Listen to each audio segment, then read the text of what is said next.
Welcome to Open for Small Business, the podcast that celebrates the grit, determination, and resilience of small business owners and experts.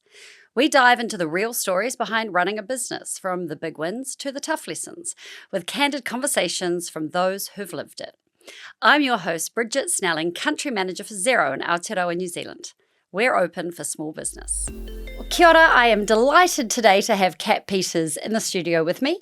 Kat is the co-founder of HireStaff, a recruitment company that deals with trades, construction, warehousing, manufacturing, a number of industries. So Kat, thank you for coming along today.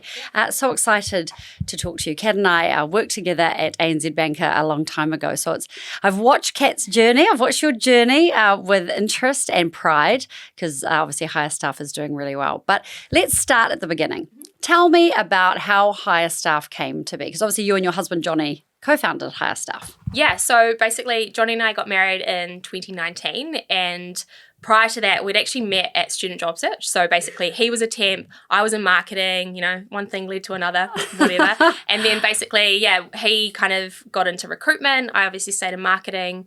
We went to the UK. We actually had a small kind of business over there as well. So we've always kind of had that entrepreneurial mindset. Yeah. And then, lots of recruitment roles back in New Zealand. And then after we got married, we were like, why are you making money for a big corporate with some guy on a yacht? So we were like, okay, well, we're going to do our own thing. Like, we've been talking about it for a long time. And then, we just started. So created a logo, website, all that kind of stuff, and just away we went. So we primarily started with trades and construction because Johnny had a restraint of trade. And then basically over time, we kind of grew into other sectors like warehousing, manufacturing. 2 years in, I joined full time because it just got way too intense doing like 150 people payroll, all the ops, marketing, everything after work. And then, came in, learnt sales, and I've kind of cut my teeth in that area as well. Never looked back. Never looked back. So that's fantastic. And, obviously we hear a lot about couples who've gone to business together, which is quite ballsy because, working together and living together can be quite challenging. But there are lots of success stories like yours and Johnny. So tell us a little bit about, when you started HireStaff, obviously quite a big deal. Johnny moving from a salaried role into starting his own business and you helping kind of after hours. What were kind of the moments that made it worthwhile, on that journey? Because obviously there are some ups and downs. What were some of the things that kept you going in the early days where you thought, oh, this is tough, but we're going to keep going because this happened or that happened? Some good moments that helped you keep momentum. Yeah, so I think we always started out with an end goal and building wealth and a better life for ourselves.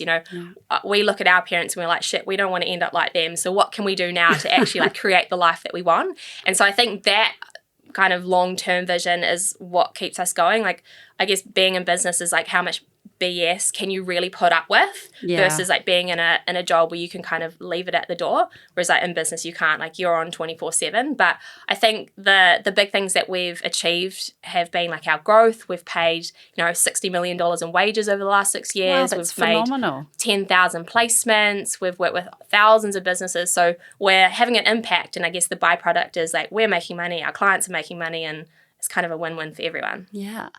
And so things, are going well.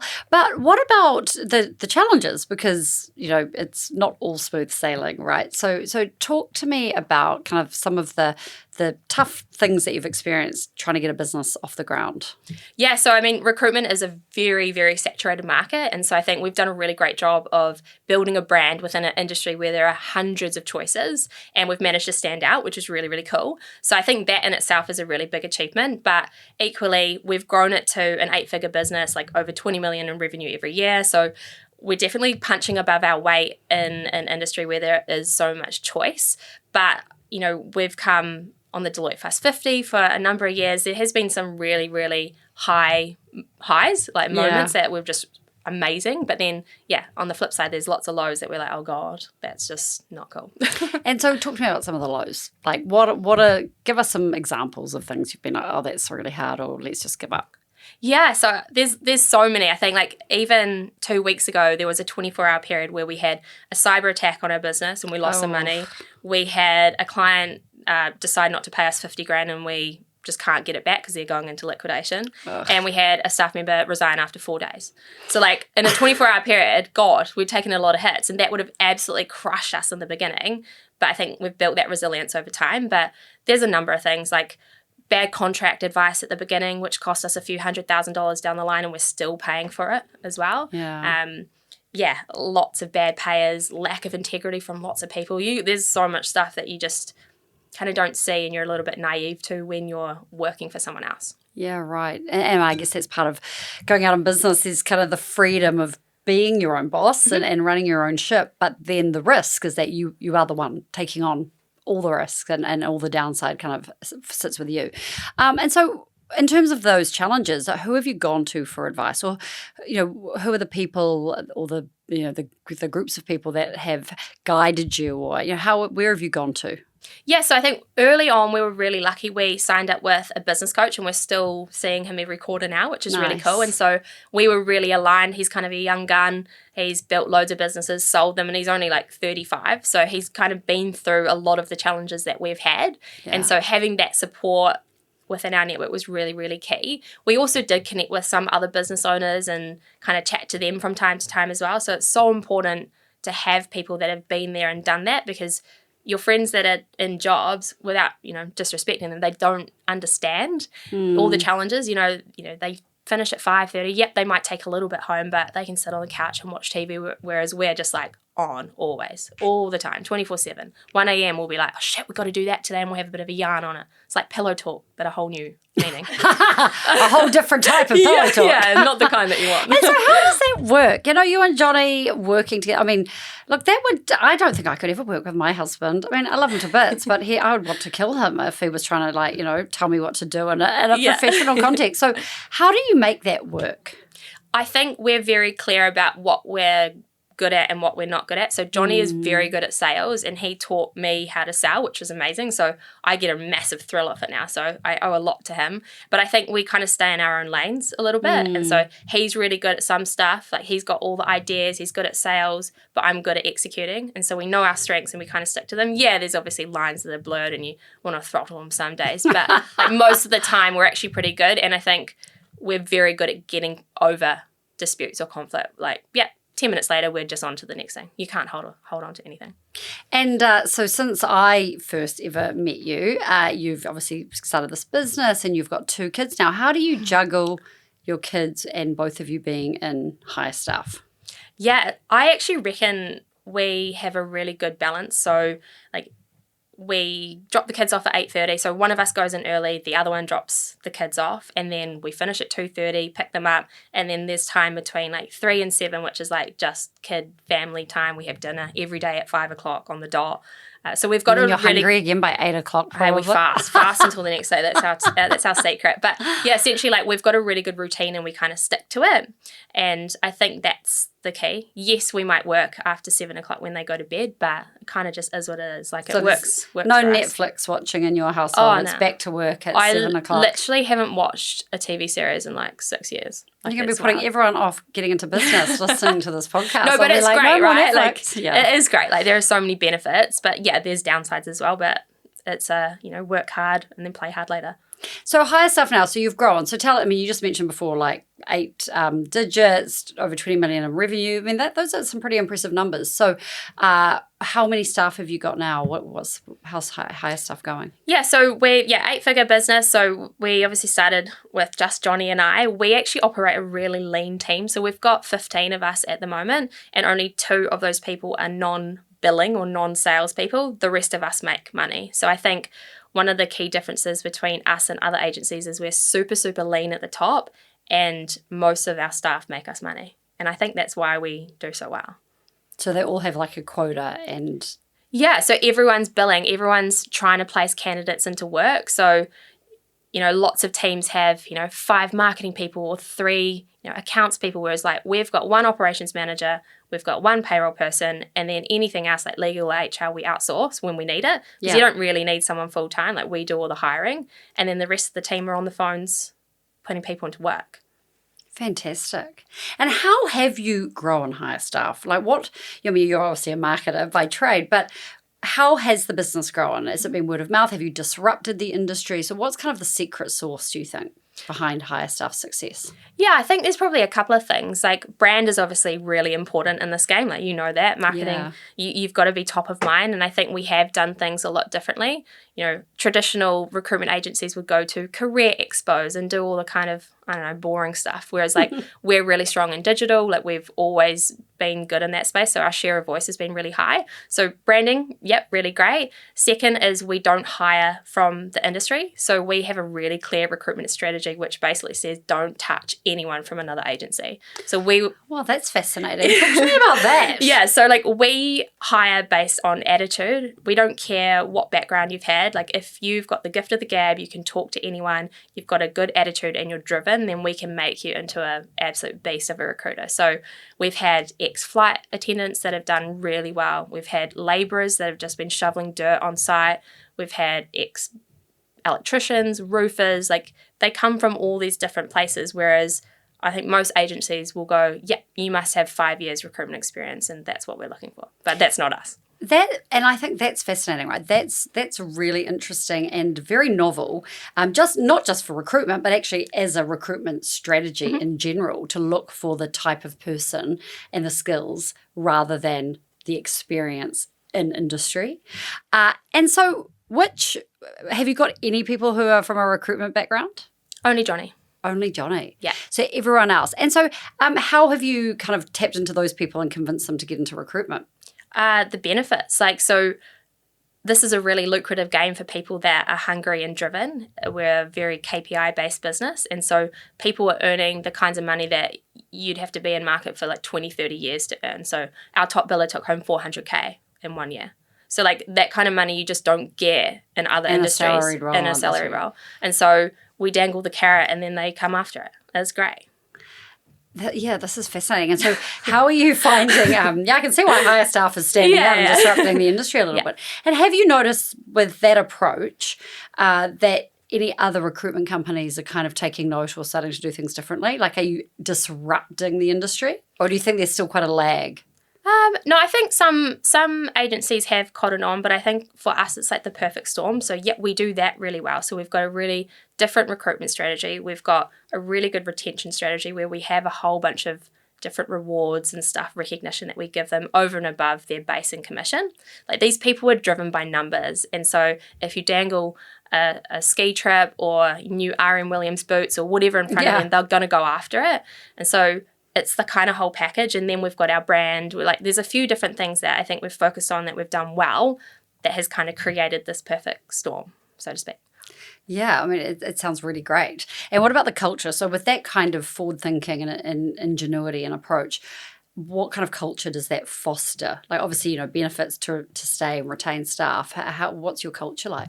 It's very demanding. It's like, so we obviously demand a lot from our people, but they get a lot in return. So it's kind of like high performance, I would say.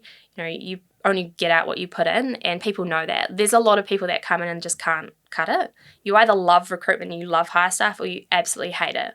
So I don't know. The culture is great. It's high performing. It's fun. It's very young. There's a lot of young people in there, and I think they just kind of bounce off each other. It's very competitive, but it's a healthy competition, if that makes sense. Oh, wow. I mean, it sounds amazing. And I love the fact that you have this very different approach to the types of people that you hire, because I think that's something that all industries and businesses, and actually people listening to this podcast who probably have their own small businesses, can think about. You don't necessarily need to hire someone who's got the resume that matches what you think you need, actually thinking about the types of people, the skills, and where you might find those skills, right? Not always in the industries that you might think, but actually being really creative about how you source talent, I think is a really interesting lesson.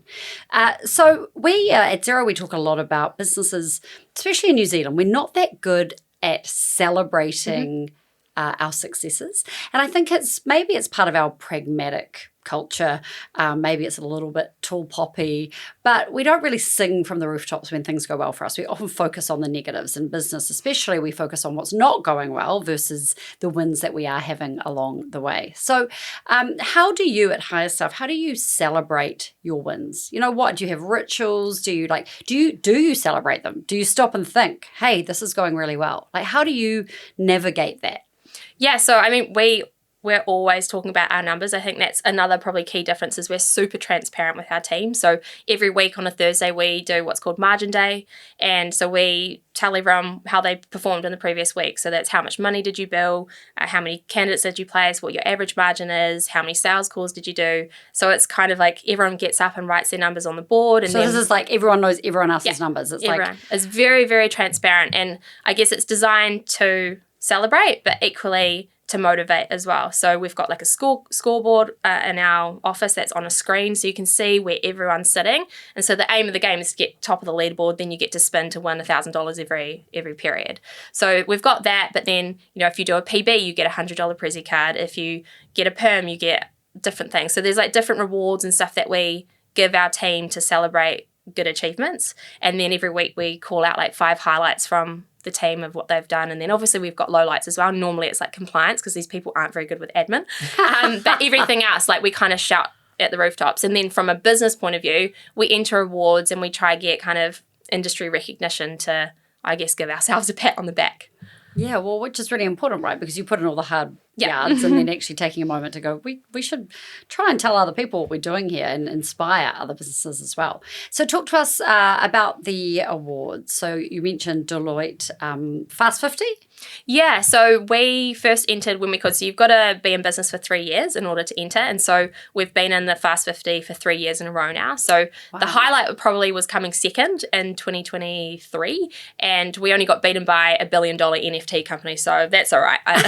That's fine. But yeah, so, you're in amongst all of these really successful businesses and the thing that we like about that awards is it's based on numbers. Like there's no subjectivity at all. It's you're either on the list or you haven't. So we've been in for 3 years, and then recently we were also named in the fastest growing companies over the last 25 years. So that's pretty wild given that we've only been around for 6. Yeah, that's phenomenal. Yeah. And so in terms of, other awards that you'd go after, obviously metrics is your game and you've been really open about that, but are you thinking about other awards you'd want to enter? Because obviously you've got a marketing background, and HireStaff's obviously doing a really interesting job from a brand perspective. Any other types of kind of awards you think you'd want to go for or that you've got your eye on to recognise some of the other elements of HireStaff success? Yeah, so we've entered, so the Chamber do a 2 Degrees Business Award. So every year they have different categories. So we've actually won Marketing Excellence, which is great because that's a nice pat on the back for me. Yeah, and we've also run Best Emerging Business. So there are definitely other categories that are more subjective and you've actually got to write a proper entry and show not just the metrics, you've got to show, your strategy and your thought process and all that kind of stuff. So we've got marketing, we've got Best Emerging, now we're going for employer. So Employer of the Year. So hopefully we get that, and I think we've got a pretty good shot. We've been finalists 2 years in a row, so maybe this year's the year. I don't know. Yeah. And so what about, obviously like Johnny's come from recruitment, you've come from marketing, you've kind of joined your skills, you stay in your lanes. Who do you go to for advice? I mean, you've got your business coach, but do you work with a good accountant? Are you part of any networking group? So where do you go to sort of, expand your knowledge or keep yourself, on the right track?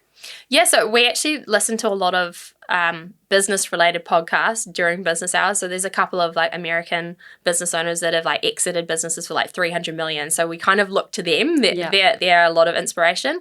But honestly, it's just our business coach. He's great. He is quite holistic in his approach. So not only, strategy, but also very numbers focused. So he's really it, to be honest. Him and then just self-learning.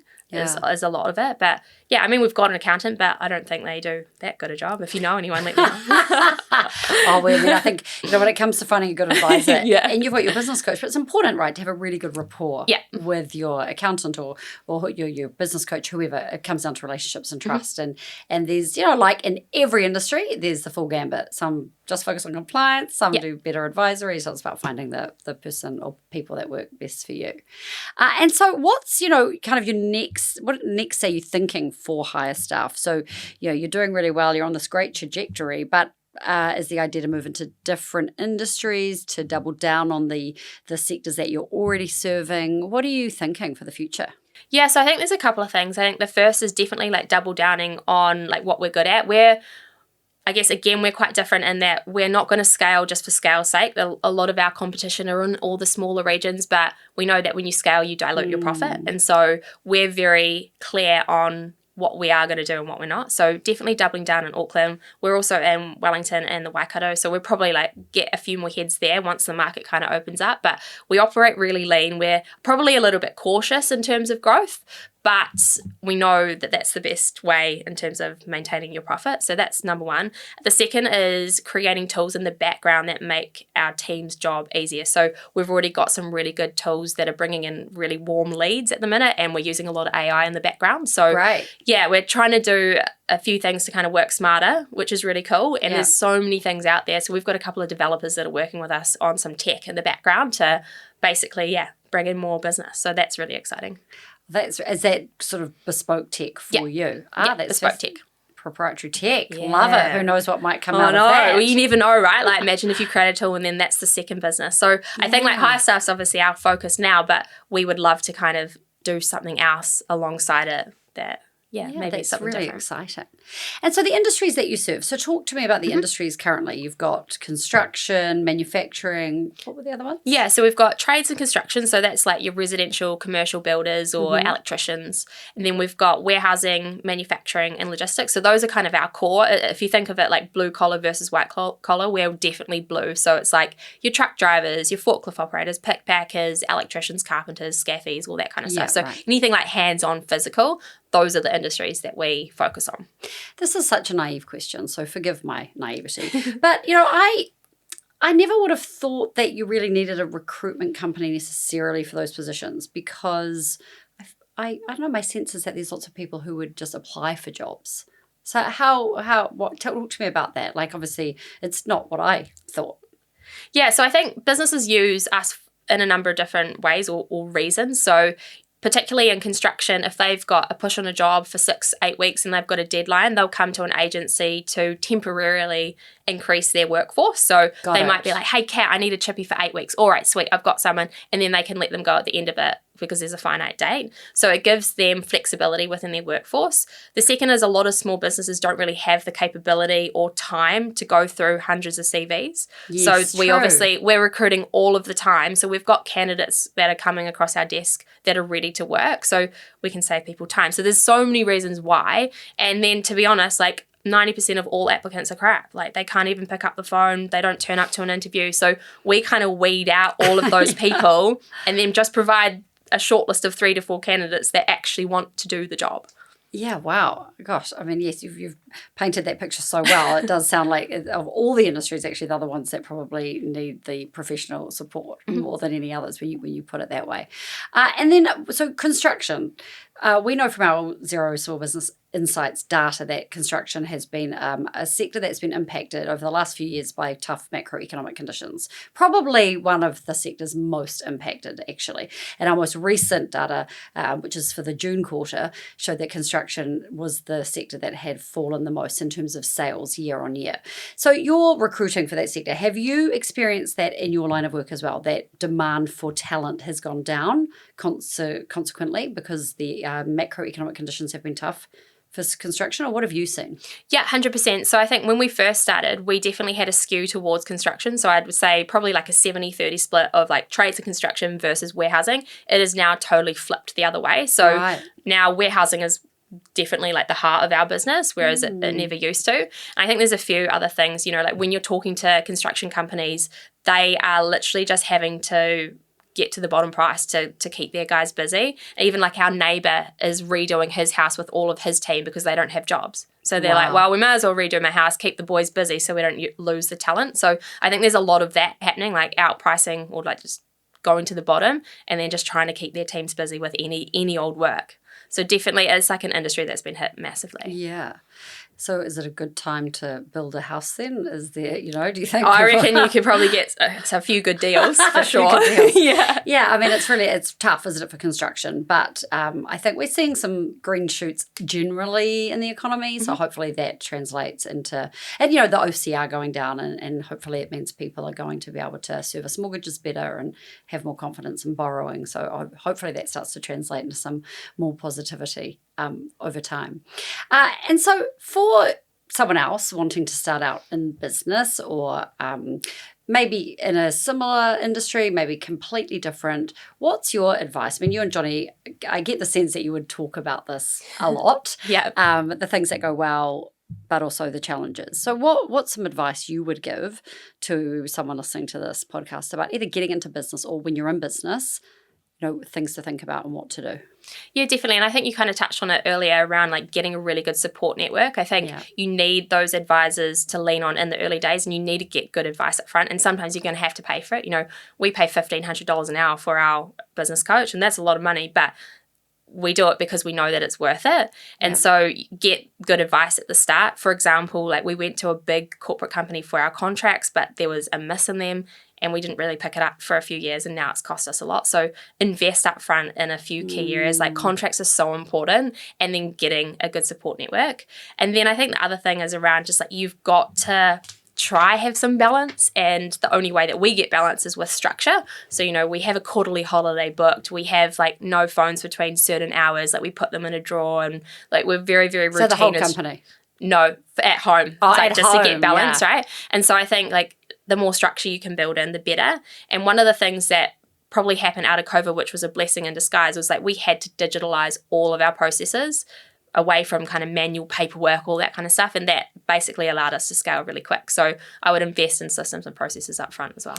Yeah, well, at Xero, we are big proponents of digitalization as well because of the productivity gains, And I think, to your point, COVID forced it for you. It forced it for a lot of businesses, actually, that they need to digitalize. But we are still lagging the rest of the world on that score. So we are, encouraging other businesses to look at what's working for businesses like yours, like HireStaff, and how, you can get productivity gains through adopting digital tools. Kat, what is something that's sort of been an unexpected win? Like in your business journey, 6 years, you speak like, you make it sound easy, I gotta say, running a business. Hearing you talk, it's really impressive. But, has there been something really unexpected that you've learned or that has surprised you in terms of good thing, bad thing?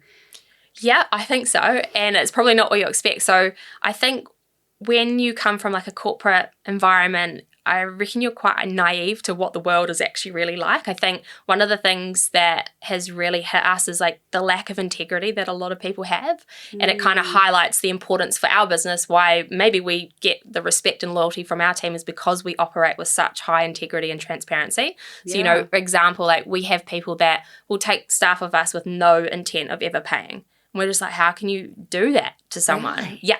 So it's happened a lot over the last 6 years. And I think for us, we're like, geez, man, like how do we kind of filter that out? But we've got loads of good systems and processes in place to kind of weed that stuff out now. But it wasn't something that we ever thought we would have to actually do. Kind of need to take the money on escrow. It's wild. Something. Yeah, that is wild. I remember actually writing a post when we had some research about payments and actually how the time it takes for small businesses to get paid. And you commented on my post and said that you've experienced that. So talk to me about that. People like not paying, obviously you've just said you've got big companies that haven't paid you, but in terms of just your day-to-day kind of business operations, how do you find payments and getting paid? Is cash flow problematic for your business, or have you got some good measures in place to deal with that? Yeah, we've got some real stringent measures in place. And I think like our payroll person is a bit of a weapon when it comes to like chasing debt. So, we have 7-day payment terms, which is obviously a really good place to start. Like you don't want to give people too much rope, otherwise they'll take the piss. Yeah. Sorry, I don't know if I'm allowed to say piss, but so like fine. I think like we've got some really good internal systems and processes. We've got clear gates that if someone passes it, temps are going to be ripped off site. We'll go to debt collection. We've got very, very clear timelines in which we need to get payment, otherwise we escalate. And we're very kind of bullish in that space. Like we don't have many overdue debts that are more than like 14 days. And if they do, then we escalate. So I think we're probably different to a lot of businesses, because I do know other agencies that have a lot of outstanding debt, and then it gets to the point where they have to shut down because they can't afford to keep running. It's one of the biggest issues for businesses. I think it's, and so what, obviously you will have learned that over time. What when you say escalate, are you talking about like taking people to court or getting legal advice or? Yeah, so we go to debt collection. We've got good lawyers in place that kind of will do stat demands. We'll take them to, we've liquidated 2 businesses and unfortunately haven't been able to recover the money because they've owed millions to the IRD, but that's all right. But, you've got to go through that process. Yeah, You've got to wow. try your luck. I think we got like 8 cents of the dollar off one of them, which is not great, but like it kind of is what it is. But I think we do a lot of pre-work before we take on a client. So, if you've got a Gmail address or you haven't been in business for 3 years, then we need a personal guarantee. So we've built over time a really good kind of pre-vetting structure. And then, once someone is on board, then we've got very clear guidelines and rules that we stick to. Yeah. And it sounds like you need it because particularly in our industry, construction, right? Like the industry that have had so many liquidations, you've got to be all over it like a rash. And so if you obviously got your own business and it sounds like it's going really well, are there days where you think, well, let me put it this way. Would you take a corporate job again now that you've worked for yourself? No. I wouldn't. And I think there's a number of reasons. Like the learnings that you get when you run your own business are huge. And I don't think you'd get the exposure if you were just in one particular job, because normally you're siloed in a particular function. So there's that. The second is that, whilst you are on the clock 24/7, you do have a bit more flexibility, particularly for us, like we've got young kids. Yeah. So I can drop them off and pick them up and do that kind of stuff. And then, I don't know, I just think from a financial point of view, I just don't think I'd be good enough to get anywhere high up in a corporate environment. So may as well stay where we can make a bit of coin. Well, I think you don't back yourself. Of course you would. But I think what you're talking about, though, is the freedom of working for yourself and the opportunity to create your own, legacy, I guess, in terms of what you're doing. So HireStaff, is there any final kind of piece of wisdom you would like to impart to people listening to this podcast? Oh God, final wisdom. I mean, I think if you're going to go into business, be really clear on why you're going into business and what you're going to do. And you've got to stick to your knitting. Like we see so many businesses that get distracted by the competition and kind of, I don't know, they don't really have a clear strategy about what they're trying to achieve. And I think without a clear strategy and direction, then you're not going to win. And so with that, stick to your knitting, be resilient, roll up your sleeves and just get stuff done. It's fantastic. Well, Kat, I'm so stoked to hear how well HireStaff is going. I mean, you and Johnny are obviously a formidable team. The Kat I knew years ago compared to the Kat sitting here today being a full boss babe of a business is super impressive. And it sounds like HireStaff is doing some amazing things, disrupting the industry and creating a really fun and competitive and high-performance environment, which no doubt people love being a part of. So thank you so much for joining me on this podcast today. I'm sure that people listening have learned so much from your experience. So thanks for sharing. Oh, thanks for having me. It's been great.